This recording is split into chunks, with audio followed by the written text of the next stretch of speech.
All right, let's dive right in. We're going to talk about a really fascinating new idea, a hypothesis that says our own state of awareness, that feeling of being super focused or totally distracted, well, what if that isn't just some random mood? What if it actually has a hidden, measurable structure inside our brains? I mean, think about it. You've had those moments where you are completely in the zone, right? Maybe you're working on a project, or you're lost in a great song, or playing a sport. Time just vanishes. Everything clicks. It's this perfect, effortless flow. It's a very specific feeling. And then there's the total opposite. You're trying to work, but your mind is just everywhere. You can't stick with one thing for more than a few seconds. It feels like your brain is full of static, and every little thought is an interruption. That feeling is just as real, just in a completely frustrating way. So here's the big idea. What if these states of flow and distraction aren't just random mental weather? A new hypothesis from researcher Shane Booker argues that they are distinct functional configurations. He calls them postures of the mind. And the really exciting part? We might actually be able to measure them. This brings us right to the heart of it. This concept of an awareness posture. This is the idea that tries to take our inner state, something that feels so personal and hard to describe, and turn it into something concrete, something we can actually study. So what is an awareness posture, really? Well, here's the key. It's not about what you're thinking. It's about the underlying structure that's holding your thoughts. Imagine your thoughts are like water. The posture is the shape and the stability of the glass holding that water. Is it a steady cup or is it a shaky, leaky sieve?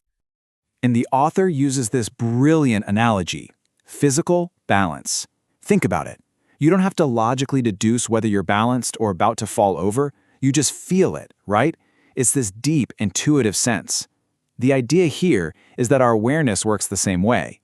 When it's aligned and stable, things just flow. And when it's misaligned, we feel that wobble, that mental instability.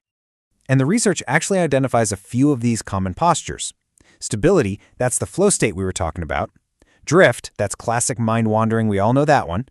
Reset is that critical little moment where you catch yourself being distracted and you pull your focus back. And containment, that's when you're holding it together, staying focused even when things are kind of chaotic. We've all been in these states. Okay, so if these postures are real things, what's actually happening in the brain to cause them? What's the physical mechanism?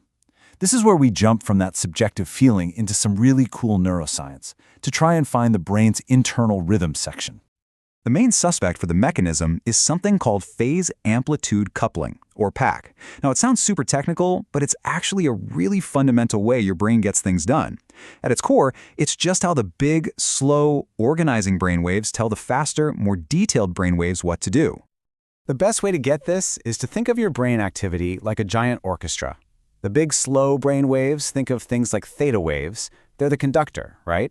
They're setting the tempo, the overall rhythm. Then you have the fast brain waves, like gamma waves. Those are the musicians, playing all the individual notes that process what you're seeing, hearing, and thinking. PAC is simply the way the conductor tells the violins, okay, play louder now, or everyone a little quieter. It creates a beautiful, coordinated piece of music instead of a bunch of random noise. So now we get to the absolute core of this whole hypothesis. This is where we connect the dots, building a bridge from our subjective feelings, those awareness postures, to the cold, hard, objective data of our brain rhythms. And this table just lays it all out perfectly. The hypothesis suggests a direct one-to-one link between a posture and a specific PAC signature.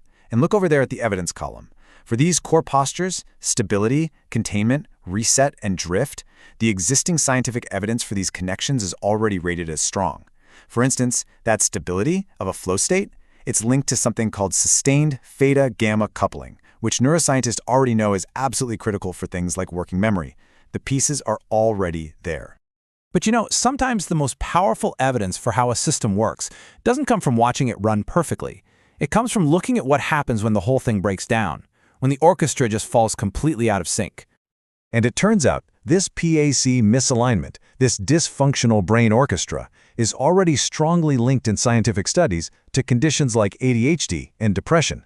It's also tied to that everyday experience of mind wandering, which researchers have a great name for: perceptual decoupling. It means your brain's internal rhythm has literally decoupled from what's happening in the outside world. And if you want just one mind-blowing piece of data, look at this number.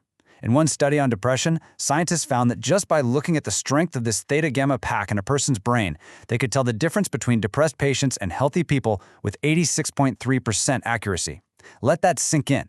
That is an incredibly powerful, direct link between a specific brain rhythm and a really complex mental state. So this is way more than just a cool idea.